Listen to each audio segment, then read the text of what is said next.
নমস্কার বন্ধুরা, তোমরা সবাই কেমন আছো? আমি ভালো আছি। চলে এলাম আরেকটি ভিডিও নিয়ে। সকাল সকাল সবাইকে গুড মর্নিং। তো চাটা খাওয়ার পর চলে এলাম রান্নাঘরে, কারণ মেয়েকে নিয়ে ড্রয়িং ক্লাসে যেতে হবে। তো তাই জন্য রান্নাটা বসিয়ে দিচ্ছি। আর অনেক দিন থেকেই ভাবছিলাম কাবলি ছোলা খাবো। তো তাই জন্য কাবলি ছোলাটাকে আগের দিন রাতে ভিজিয়ে রেখেছিলাম। তারপরে সকালবেলা প্রেশার কুকারে সিটি মেরে কাবলি ছোলাটাকে বসিয়ে দিয়েছি। তো এই দেখো আমার কাবলি ছোলাটা হয়ে গেছিলো। আর সত্যিকার বলতে কাবলি ছোলাটা দারুণ হয়েছিল। আর মেয়েকে প্রায় আমি দিয়েই এসছি, এসে আবার রান্না বসিয়েছি। আর আমি না একটু যখনই পোস্ত দিয়ে কিছু রান্না করি, পোস্তের সাথে একটুখানি সাদা তিল মিশিয়ে করি। তার কারণ পোস্তের যে দাম, তাই তখন পোস্তটা একটু কম দিই আর সাদা তিল মিশিয়ে করলে বেশ ভালো হয়। বোঝাও কিছু যায় না, কিন্তু বেশ রান্নাটা খেতেও ভালো লাগে। আর এদিকে রান্না সেরে কিছুটা রান্না সেরে আবার মেয়েকে আনতে গেছিলাম। আর আমার মেয়ের সাথে আমার ননদের ছেলেও একসাথে ড্রয়িং শেখে। তো তাই জন্য দুজনকে নিয়ে এলাম।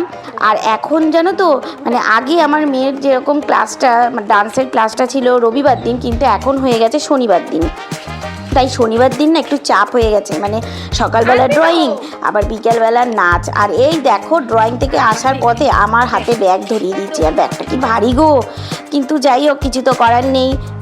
বাচ্চারা তো একটু বদমাইশি করবেই। তো ঘরে এসে ব্যাগের বোঝা বইতে বইতে আমার গলা শুকিয়ে গেছে। তো একটু জল খেতে খেতেই দেখলাম ঘরে কি যেন পড়ে আছে। তখনই আমি বুঝতে পারলাম যে আমার বরমশাই আমি যে বড়া করে রেখে গেছিলাম সেটা সেখান থেকে খেয়েছে। আর ওর না গরম গরম বড়া খেতে খুব ভালোবাসে, আর খেয়েছে আবার নিচে ফেলেছেও। এবার দেখো সন্ধ্যাবেলা পড়াতে যে বসেছি, কি অবস্থা দেখো, একদিকে ওকে পড়াচ্ছি, একদিকে আবার জামা কাপড়ও গোছাতে হচ্ছে। আর সত্যিকারে বলতে এরকম যে অবস্থা আমার একা তা না, আমাদের মতো হাউস ওয়াইফদের সবারই একই অবস্থা। ঘর সংসারে কাজ করতে করতে বাচ্চাকেও সামলাতে হয়। আর এখনকার দিনে বাচ্চাদের একটু না দেখলেও চলে না। তাই আমার কি বলবো, আমার সত্যি খুব অসুবিধা হয়, কিন্তু কিছু তো করার নেই, বাচ্চাকে দেখতেই হবে। আর দেখো আমার না শাক বাছাটা আমার পক্ষে খুবই কষ্টকর, কারণ আমার শাক বাছতে একদম ভালো লাগে না, ভীষণ বোরিং কাজ যাকে বলে।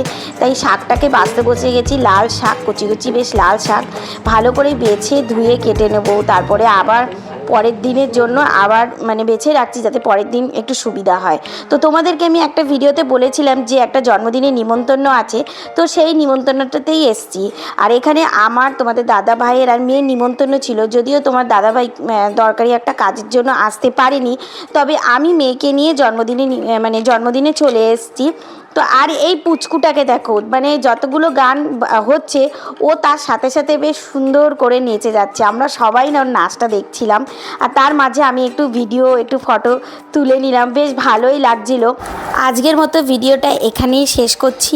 কেমন হয়েছে ভিডিওটা তোমরা কমেন্ট করে জানিও। দেখা হচ্ছে নেক্সট ভিডিওতে। টাটা।